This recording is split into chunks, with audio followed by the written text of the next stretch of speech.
Aujourd'hui, je voudrais vous parler d'un passage que, que tout le monde plus ou moins connaît, que les enfants à l'école du dimanche ont entendu raconter par leurs aînés. Cette histoire, vous la reconnaîtrez vite quand nous partagerons ce texte.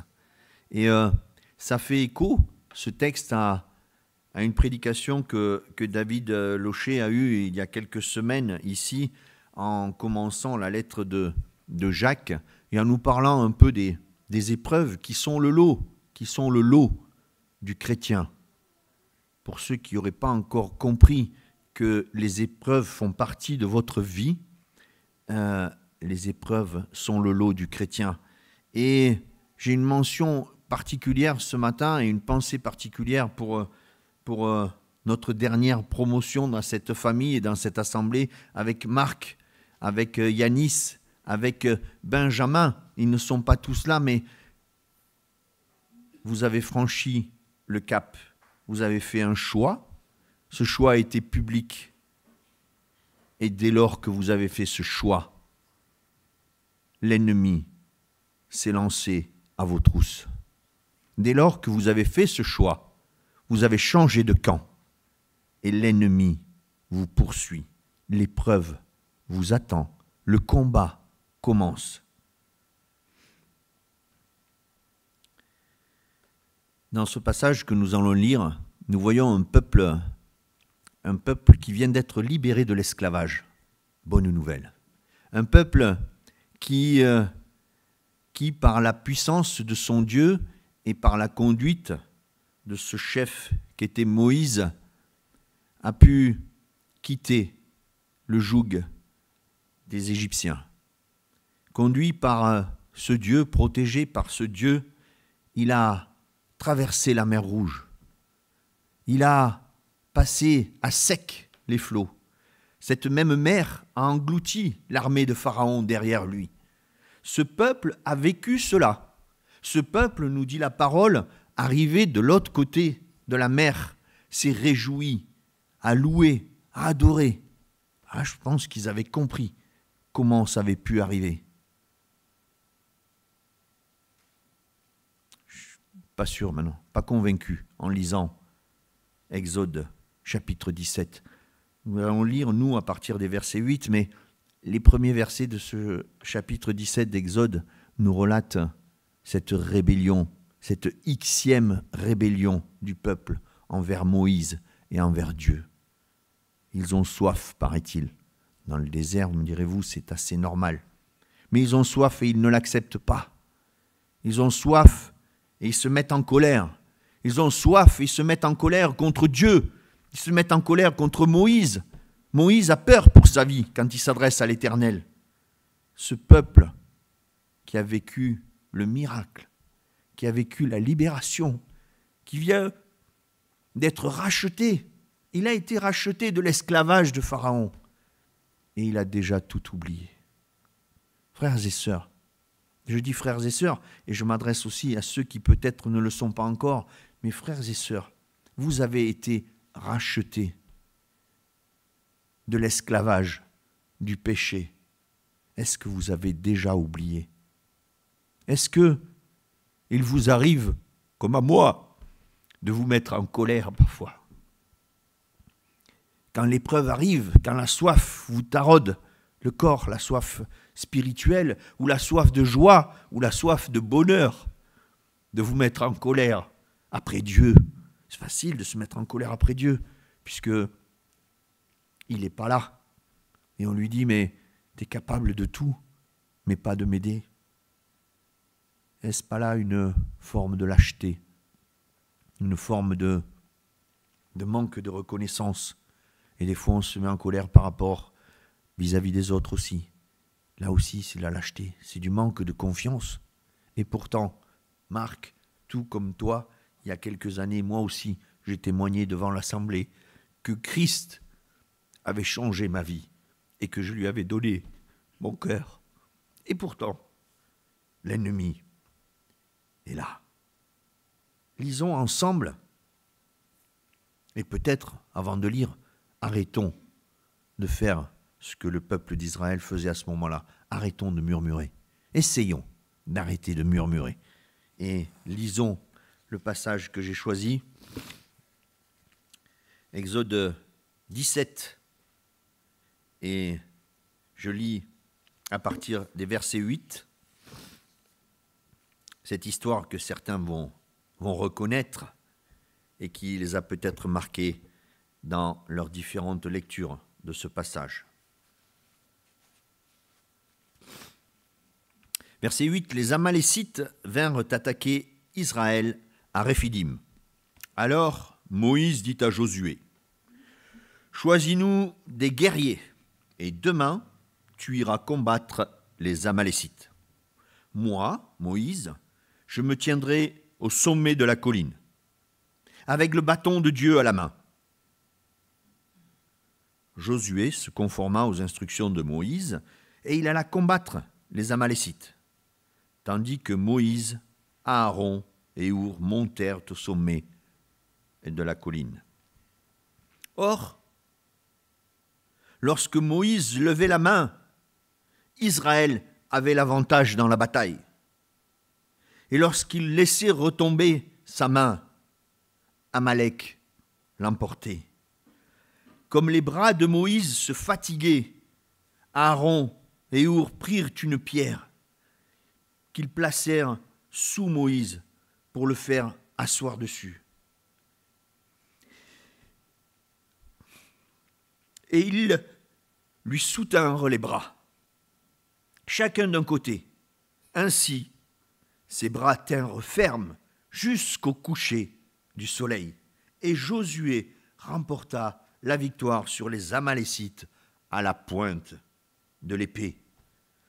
L'Éternel dit à Moïse, « Consigne cela par écrit, pour qu'on en garde le souvenir, et déclare à Josué que j'effacerai complètement le souvenir d'Amalek de sous le ciel. » Moïse érigea un autel qu'il appela Yahweh Nissi, l'Éternel est ma bannière. Puis il ajouta, puisqu'on s'est attaqué au trône de l'Éternel, l'Éternel fera la guerre à Amalek de génération en génération. Jusqu'ici, la lecture de la parole de Dieu, et je tiens à rappeler que notre conviction dans cette Église, c'est que toute la parole de Dieu est inspirée de Dieu. Et si ce texte est à notre disposition ce matin, c'est parce que Dieu a permis que nous l'ayons encore aujourd'hui. C'est une petite page d'histoire, on pourrait dire même négligeable, sur la durée des siècles. Mais aujourd'hui, elle a toute son importance pour nous. Et c'est pourquoi nous croyons que la parole est la vérité.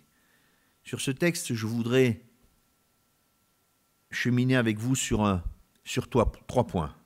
Le premier point, c'est, je l'intitulerai « Tout juste libéré et déjà dans la lutte ». Tout juste libéré et déjà dans la lutte. Le deuxième point, un combat remporté en équipe. Un combat remporté en équipe. Et le troisième point, dans la lutte, mais avec du soutien. Les Hébreux ont quitté l'Égypte, où ils étaient retenus esclaves. Ils ont assisté, comme nous l'avons dit, à la déroute de l'armée égyptienne. On pourrait penser que dorénavant, ça va être une promenade de santé pour eux d'arriver jusqu'à la terre promise. Alors non seulement ce n'est pas une promenade de santé, il y a des circonstances difficiles, mais en plus, ils ont ce que nous avons tous et qui nous pèse chaque jour. Ils ont leur nature humaine qui reste accrochée à eux. Tout juste libérés et déjà dans la lutte, pas celle qu'on pourrait imaginer, la lutte contre eux-mêmes, la lutte contre leur propre nature. Frères et sœurs, Quand on accepte Jésus-Christ comme Sauveur et Seigneur, on vit cette libération de l'esclavage du péché. Et pourtant, comme ce peuple libéré de l'esclavage de Pharaon, nous commençons à lutter contre notre nature, contre notre ancienne personnalité. On dit ancienne, mais elle est toujours là. Elle nous suit. On la voit parfois dans le miroir quand on se regarde. On sait comment on était. On sait que Christ a changé nos cœurs, mais que nos mauvaises pensées luttent pour revenir, parce qu'il y a quelqu'un qui les encourage. Le combat ne se fait pas seul, les amis. Pour combattre, il faut avant tout trouver un ennemi. Et là, c'est l'ennemi qui nous trouve au quotidien. C'est l'ennemi qui a trouvé ce peuple dans le désert et qui, à maintes reprises, va lui dire « révolte-toi », va le pousser « j'ai faim ». Dieu pourvoit. J'ai soif, Dieu pourvoit. Mais ça ne suffit pas. Ça ne suffit pas. J'en veux encore. Je ne suis pas d'accord avec ce que tu nous dis, Moïse. Je ne suis pas d'accord. Je veux pas. Quand Moïse s'absente, ils se construisent des idoles pour les adorer. Ils veulent autre chose. Est-ce que ce combat, je le mène au quotidien? Parfois oui. Parfois oui, ma nature me pousse à ne pas être totalement libéré parce que on est encore sur terre.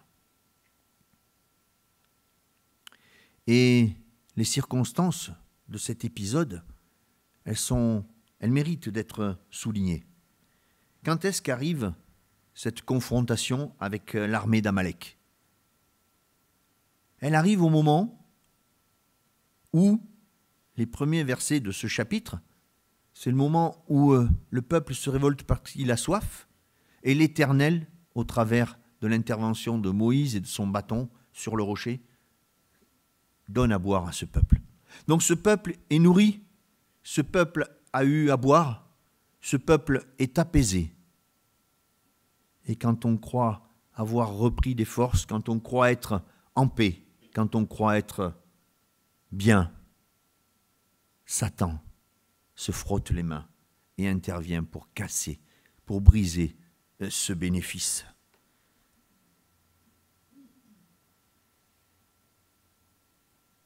La parole nous promet que le cheminement du chrétien n'est pas une large avenue, n'est pas une grande autoroute, n'est pas une belle ligne droite. La parole nous promet que le cheminement du chrétien est un chemin difficile, un chemin semé d'embûches, un chemin caillouteux, un chemin peut-être qui, comme pour ce peuple-là, traverse le désert, les difficultés. Ne soyons pas surpris, mais soyons prêts. À peine libérés et déjà en lutte, et déjà confrontés au combat. La particularité de ce combat, pour ce peuple, pour Moïse, son chef, c'est que c'est une première. Ce peuple n'a jamais mené de bataille. Ce peuple n'a jamais combattu. Il est tout juste libéré de l'esclavage. Il a passé sa vie à subir. À partir du moment où il est parti, il avait une fonction de berger, et voilà, il menait les troupeaux. Et qui, là-dedans, avait fait une école militaire? Et qui, là-dedans, avait suivi une formation au combat? Personne. Pas un seul. Et Moïse dit à Josué, qui jusqu'alors, on ne connaît pas, Josué, il lui dit, tu vas aller choisir parmi le peuple des hommes et tu vas me former une armée pour combattre. Et dans les difficultés de caractère que ce peuple confronte à Moïse, dans tout ce qu'il pourra le demander au fil des années suivantes, et ici on trouve le contraire. On trouve un peuple qui, on n'entend pas parler de révolte. Personne ne dit, mais Moïse, On n'a jamais combattu, mais Moïse, on va tous mourir. Non, le texte nous dit, Moïse donne l'ordre à Josué, Josué s'exécute et Josué choisit des hommes. Le texte ne nous dit pas combien, c'est peut-être pas important. Le texte ne nous dit pas comment il les équipe, c'est peut-être pas important, bien que le dernier verset nous dit qu'ils ont gagné ce combat à la pointe de l'épée, donc ils étaient quand même un tout petit peu équipés.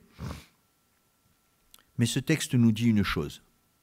Josué reçoit un ordre qu'il va exécuter.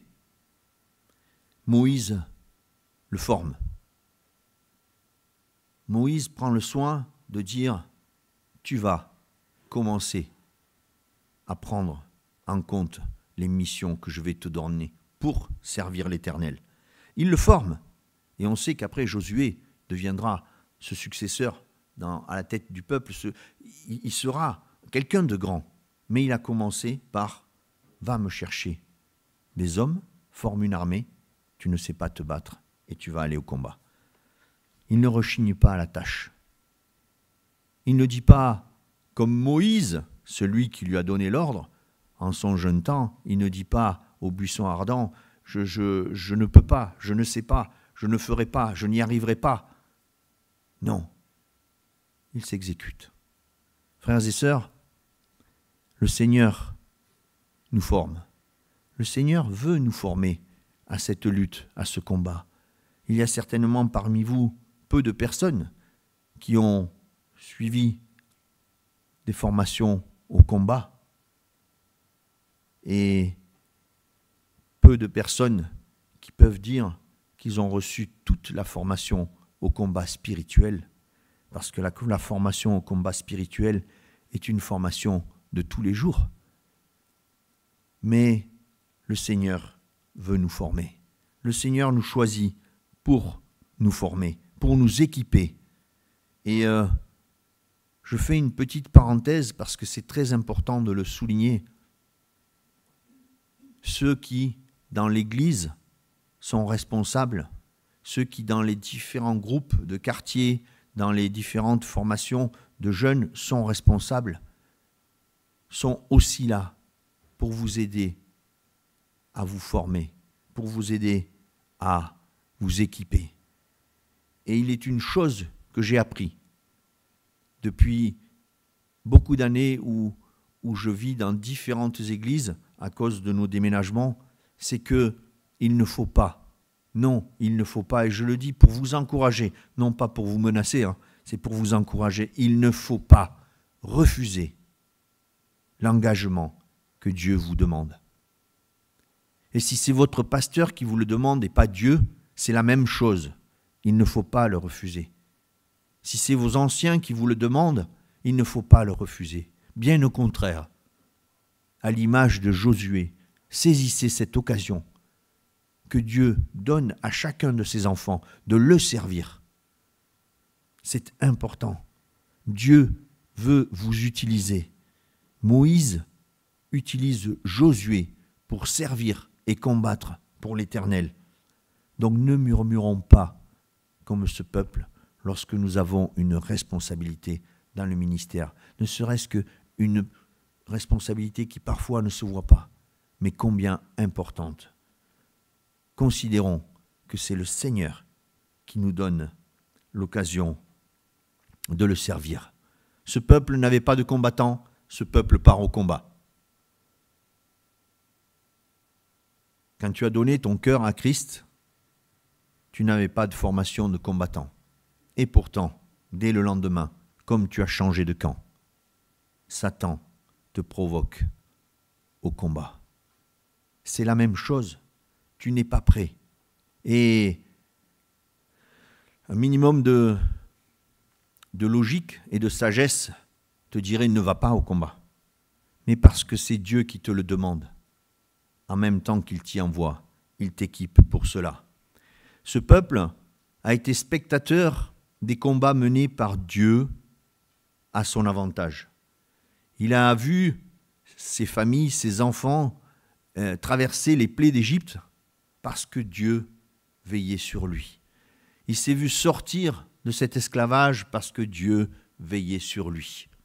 Ce peuple était au bénéfice et spectateur de ce combat, jusqu'à cet épisode avec les Amalécites. Frères et sœurs, quand Christ,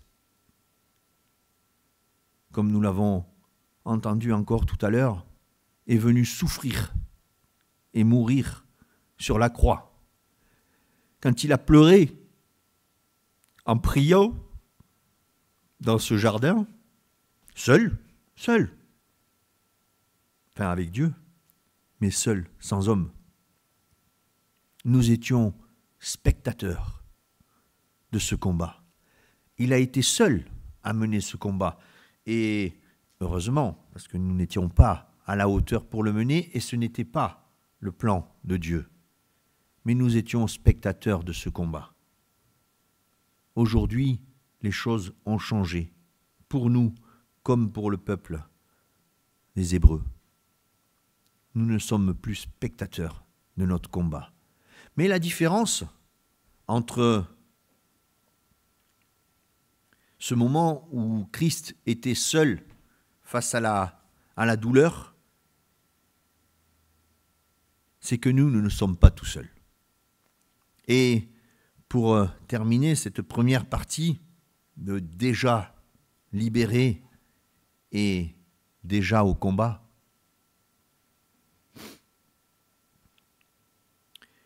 nous sommes dans une équipe, nous sommes dans une team. Ça fait bien, ça fait jeune, ça détend. Et pour ceux qui aiment moins ces termes-là, mais il faut les accepter quand même parce qu'ils sont bibliques, nous sommes dans une armée qui combat. Et Josué est peut-être rassuré, et c'est pour ça qu'il ne ronchonne pas, il ne murmure pas. Il est rassuré parce que Moïse lui dit « Fais ce que tu as à faire. Moi, demain, je serai sur la colline. Je serai sur la colline, mais pas tout seul. Je serai sur la colline avec le bâton de l'Éternel. » Alors pour nous, ça représente peu de choses. Mais quand on lit le livre de l'Exode, on le voit intervenir à plusieurs reprises, ce bâton. On le voit intervenir pour séparer les eaux de la mer. On le voit intervenir pour frapper le rocher et donner à boire au peuple. On le voit intervenir dans cet épisode. Ce bâton matérialise la puissance que Dieu, que l'Éternel accorde au chef de ce peuple. La puissance avec laquelle il l'aide à mener sa mission. Donc voilà, un peuple délivré et déjà au combat, mais au combat dans des circonstances particulières. Comme nous, libérés, mais chaque jour au combat. Et ce petit verset qui nous dit que Moïse se tiendra sur la colline nous laisse sentir qu'il y a comme une saveur de où va se gagner la bataille. Est-ce que la bataille va se mener dans la vallée? Est-ce que la bataille va se mener sur la colline? Est-ce qu'elle va se mener ailleurs? Poursuivons. Un combat remporté en équipe. Moïse se tient au sommet de la colline pour intercéder. Alors ce matin, je vous le dis vraiment franchement, j'aurais aimé pouvoir dire que Moïse se tenait sur la colline et quand le peuple combattait, il priait en levant ses mains. Mais comme nous l'avons dit, la parole de Dieu est la vérité. Et moi, je ne connais que ce que je lis dans ma langue française et dans aucune version, je n'ai lu que Moïse priait et que quand il priait, le peuple avançait et quand il arrêtait de prier, le peuple subissait. Je ne l'ai vu nulle part dans les versions. Mais ce que j'ai lu et ce qui est la vérité, c'est que Moïse tenait dans sa main ce bâton. Ce bâton qui représente la puissance de l'Éternel. Chers amis, quand vous avez la puissance de l'Éternel en vous et que vous voulez l'utiliser, quelle est la façon qui vous vient, la première façon qui vous vient à l'esprit de le faire? Est-ce que c'est prendre un bâton, lever le bras? Non, c'est vous agenouiller dans la prière et dire « Seigneur, Seigneur, il n'y a plus que toi qui puisse faire quelque chose. » Moïse est sur cette colline. Il a dans sa main ce bâton. Et avec ce bâton, il dit « Seigneur, pousse ce peuple à la victoire. » J'aime le symbole de la colline. C'est bien, me direz-vous, de temps en temps, de prendre un peu de hauteur. Quand on est dans la vallée, quand on est là où tout le monde est, on voit, et surtout quand on est de petite taille comme moi, on voit juste ceux qui sont devant nous. On n'arrive même pas à voir ceux qui sont un peu plus loin. Moïse prend de la hauteur. Et c'est super important de voir ou de mieux voir ce qui se passe en bas. Dans nos vies, frères et sœurs, on devrait plus souvent prendre un peu de hauteur. On a la tête dans le guidon, on essaye d'avancer, on fonce vers quelque chose qu'on peut-être on n'atteindra jamais, et on aurait mieux fait de prendre un peu de recul et de hauteur. Et cette colline permet d'avoir une vision complète, un panorama complet, mais elle permet aussi autre chose. Et c'est une image qui revient à plusieurs reprises dans la parole de Dieu. Cette colline nous rapproche de Dieu. C'est une image, hein. On ne sait pas si Dieu il est là-haut ou s'il est en bas. C'est une image. Mais elle nous éloigne du monde pour nous rapprocher de Dieu. Quand Moïse est allé à la rencontre de Dieu, il est monté sur la montagne. Il se tient sur la colline. Dans la lecture de David ce matin, le passage précède un autre épisode sur la colline, celui de Jésus-Christ, qui porte sa croix et qui marche jusqu'à la colline. Il va combattre jusqu'à la colline. Moïse est monté avec la puissance de Dieu dans sa main sur cette colline. Et ce texte c'est magnifique, hein. C'est comme une légende, on pourrait en faire un film, chacun aurait son idée, et on voit en bas, là, c'est la méga bagarre dans le fond, là, il y a beaucoup de poussière, le jour vient de se lever, et ça court dans tous les sens, et on se tape dessus, et c'est violent, hein. Il ne nous est pas dit que c'était un tir à la corde, et celui qui dépassait le premier la ligne avait gagné, c'était fini. Après, on buvait un coup tous ensemble, c'est pas ça. Les combats de la parole de Dieu, ce n'est pas quelque chose de gentil. On n'est pas dans une cour de récréation, là. On est dans un endroit où il y aura des cadavres, et beaucoup de cadavres. Et pourtant, ça nous instruit, ça nous encourage, ça nous édifie. Parce que, quand Moïse manifeste la puissance de l'Éternel, rien ne résiste à son peuple. Et en même temps, ça nous enseigne tellement sur notre nature humaine.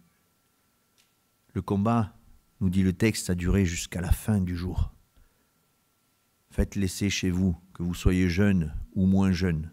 Prenez un bâton, prenez votre canne pour ceux qui en ont besoin, il y en a beaucoup en ce moment qui en ont besoin, et puis mettez-la au-dessus de votre tête.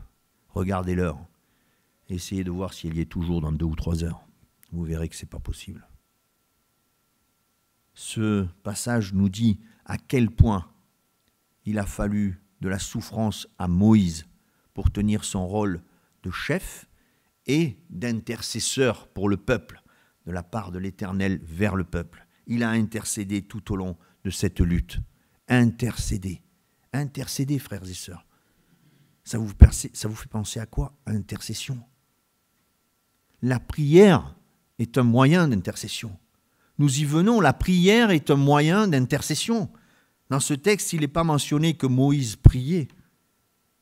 il ne priait peut-être pas, mais son comportement était un comportement de prière. Il intercédait pour ce peuple au combat avec la puissance que Dieu lui confiait. C'est par là que se mène le combat. C'est par là que se soutient la victoire de l'armée. Il faut monter sur la colline. Il faut y voir un peu plus clair. Il faut avoir une vue panoramique de ce qui se passe. Et je fais encore une petite parenthèse pour vous dire que dans nos églises, c'est la même chose. Dans nos églises, on a des activités, alors moins en été, c'est bien. Là, on peut souffler un peu. Alors, on ne monte pas sur la colline, à part pour se rafraîchir, on va plutôt vers la plage. Mais dès que les activités reprennent, dès que la rentrée est là, on est dans le flot des rendez-vous, des rendez-vous, des rendez-vous. Et on ne voit pas tout ce qui se passe. Permettez à ceux qui conduisent l'Assemblée, de prendre un peu de recul. Parfois, on se dit, ouais, mais ils devraient être là avec nous, ils comprendraient mieux comment ça se passe. Ils ont aussi besoin, comme Moïse avait besoin, d'être sur la colline et de voir ce qui se passe en bas, pour mieux, non pas commander, mais pour mieux intercéder pour ce peuple et cette Église et cette assemblée qui est au combat. Prenons vraiment le temps d'observer la situation. Et quand nous sommes au combat, n'oublions pas que seul le combat de Jésus-Christ était un combat où il était solitaire. Le combat spirituel de Jésus-Christ était un combat où il était seul. Ses disciples, les préférés, dormaient de fatigue, n'ont pas pu le suivre. Je ne les critique pas parce que peut-être que je me serais endormi avant. Mais ce n'était pas possible de le suivre dans ce combat. Et c'est comme ça que c'était prévu. Mais à partir de là, dans ton combat aujourd'hui, tu n'es pas tout seul. Dans ton combat aujourd'hui, il y a le nouveau Moïse. Moïse avait besoin d'aide pour être soutenu. Jésus-Christ n'a pas besoin d'aide pour être au-dessus de toi, pour intercéder pour toi, pour te soutenir dans ton combat. Ce combat est un combat mené en équipe. Dieu prend plaisir à ne pas avancer seul. À plusieurs reprises dans la parole, il nous montre qu'il prend du plaisir à nous utiliser, ses enfants, dans sa mission, dans son travail et dans ses combats. Mais Dieu qui utilise quelqu'un, c'est pas un contrat et tu viens faire ça, je te paye à la fin et tu t'en vas. Dieu qui utilise quelqu'un, c'est pour faire les choses avec lui. Dieu qui t'utilise, c'est pour mener le combat avec toi. Tu n'es pas tout seul dans cette vallée. Tu n'es pas tout seul dans tes combats du quotidien. Alors, on a parlé d'intercession. Je n'ai pas osé mentionner le mot prière parce qu'il n'est pas écrit. Peut-être que dans notre version ou dans la version originale, en langue autre que français, David pourrait me dire, mais tu sais, c'est un terme qui est aussi utilisé pour prière. Et moi, je n'ai pas cette connaissance pour le dire, alors je ne le dis pas. Mais on a oublié de parler de deux personnes. Je ne sais pas si ça vous a échappé ou pas, mais Moïse est monté sur la colline. Il a dit, je monterai sur la colline. Et quand il monte le matin sur la colline, il n'y va pas tout seul. Il prend deux personnes avec lui, il prend deux hommes. Il prend Aaron et Our. Et il va s'installer là-haut. Quel est le rôle de ces personnes? Et aujourd'hui, je peux me permettre, le texte ne le dit pas, mais leur attitude à ces deux hommes, pour moi, ce matin, et c'est ce que je veux partager avec vous, c'est une attitude de prière. Que font ces deux hommes? Ils voient que Moïse avec son âge avancé, fatigue. Ils voient que quand ils fatiguent, c'est la catastrophe en bas. Ils se disent, on va l'aider. Ils ne peuvent pas prendre le bâton, parce qu'il n'est pas destiné à eux. Il est destiné uniquement à Moïse. Mais ils peuvent l'aider à tenir ce bâton. Qu'est-ce qu'ils font? Ils l'aident comment? Ils le soutiennent. Ils prennent une pierre, ils l'assoient sur la pierre. Ils voient que ça ne suffit pas, il est toujours fatigué. Ils se mettent chacun d'un côté pour qu'il puisse avoir suffisamment de force dans ses deux bras et ils lui soutiennent ses bras. Frères et sœurs, quand tu traverses un moment difficile et que, à la sortie du culte, ton frère ou ta sœur te dit « Je vais prier pour toi. Je vais prier pour cette situation que tu traverses. » Elle fait quoi, cette personne? À part te croiser, t'échanger une petite phrase, elle fait tout ce qu'a fait Aaron et Our.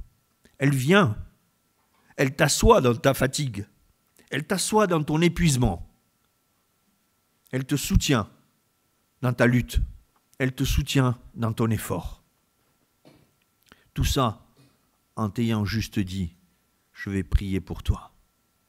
Et même ceux qui ne le disent pas, parce qu'ils n'osent pas, ou parce qu'ils n'ont pas le temps, ou qu'ils n'ont pas l'occasion, quand ils soutiennent un frère ou une sœur, ou un combat spirituel dans la prière, ils sont là à te soutenir, à t'apporter tout ce dont tu as besoin pour mener ton combat, parce qu'ils ne peuvent pas. Il y a des combats que l'on ne peut pas mener à la place de notre frère ou de notre sœur. Il y a des combats que chacun doit mener, mais pas tout seul, avec Christ et avec l'appui et le soutien dans la prière des frères et des sœurs. Ce matin, j'aimerais que vous gardiez à l'esprit, frères et sœurs, que dans le combat de chacun, et dans notre assemblée, il y a plusieurs combats qui sont menés de front. Dans notre assemblée, il y a des difficultés. David Locher le rappelle parfois dans les sujets de prière. On en parle quand on se rencontre entre responsables ou entre frères et sœurs.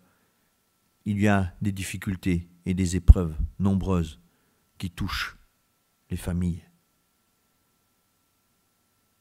Et les familles doivent combattre. Ce n'est pas à nous de le faire à leur place. Ils doivent lever les bras pour tenir ferme et pour recevoir du Seigneur cette puissance qui leur permettra de vaincre l'ennemi. Mais nous n'avons pas le droit de rester inactifs. Montons avec notre frère et notre sœur sur la colline. Mettons-nous à ses côtés, prenons cette pierre, asseyons-le, soutenons-lui les bras, en criant « Seigneur, Seigneur, je te prie pour mon frère ou pour ma sœur, dans ce qu'elle traverse ou ce qu'il traverse, et que je ne connais pas. Mais je veux que par ma prière, tu comprennes l'envie que j'ai de l'aider. » Aaron et Our ont mimé, ont illustré par le geste ce qu'est la prière fraternelle, la prière de communion dans une assemblée, que ce soit en communauté ou que ce soit individuellement. Frères et sœurs, même si nous sommes fatigués, ne faisons pas comme ces disciples ce soir-là, qui avaient été perturbés par tant d'événements et qui ne voyaient pas ce qui allait se passer. On ne peut pas les accabler, mais qui dormaient. Votre sommeil sera beaucoup plus paisible, et je vous parle par expérience, votre sommeil sera beaucoup plus paisible quand vous aurez apporté au Seigneur votre prière d'intercession pour votre frère ou pour votre sœur. Vous serez tellement soulagé, vous aurez eu l'impression, et ce n'est pas une impression, c'est la réalité, de combattre à ses côtés. Le Seigneur vous donne l'occasion à chacun de jouir de cela, de bénéficier de cela. Ces deux personnes sont un exemple pour nous. Et j'ai reçu il y a quelques mois, au mois de mai, j'ai reçu un SMS de notre ancien pasteur. Avant d'arriver ici, on était à Châlons, en Champagne. Et on avait un pasteur américain, Don Marshall. Et vous le savez, vous vous doutez bien que comme chacun d'entre vous, eux aussi, souhaitent avoir des nouvelles régulières de Christelle, de moi, des enfants, dans la difficulté. Et c'était une période, le mois de mai, où Christelle avait rechuté, avait replongé, c'était difficile. Et mon frère Don m'a téléphoné, je conduisais, je n'ai pas pu répondre, il m'a laissé un long message sur la boîte vocale, mais pour être sûr que je ne passe pas à côté, il m'a écrit le même message avec ses 2 petits pouces sur son téléphone, il me l'a envoyé par SMS. Et dans ce message, il mentionne ceci. Je ne vous dis pas tout, hein. Il commence par me dire qu'il m'aime, et il écrit à côté « I love you, mon frère ». Il dit « Je ne peux pas me mettre à ta place. Mais nous voulons juste te dire que tu n'es jamais seul. Tu n'es jamais oublié. Moïse, dans l'Ancien Testament, avait besoin que quelqu'un l'aide à garder les bras tendus vers le ciel. Eh bien, ce soir, en assemblée, c'est ce que nous voulons faire pour toi, en priant. Frères et sœurs, que vous ayez, vous aussi, l'occasion d'être des Aaron, des Hur, qui se battent pour son frère et pour sa sœur dans la prière, pour les soutenir. Le combat est réel, vous ne pourrez pas y échapper, chacun à sa façon. Mais nous ne sommes pas seuls. Ça, c'est important. Le soutien dans la prière conditionne notre capacité à vaincre, notre capacité à mener ce combat et notre capacité à le remporter. Et j'aimerais vous confier une chose avant de laisser la place à David, c'est que nous ne sommes peut-être pas aujourd'hui dans le camp des favoris pour mener le combat. Le monde nous regarde et nous ne sommes peut-être pas ceux sur qui ils vont mettre la plus grosse mise.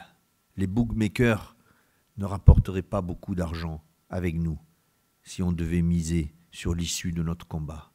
Mais j'ai l'assurance, parce que c'est écrit dans la parole de Dieu, j'ai l'assurance aujourd'hui, moi, avec votre aide et avec l'aide de tous les frères et sœurs, mais surtout avec la conduite de Jésus-Christ, j'ai l'assurance d'être dans le camp des vainqueurs.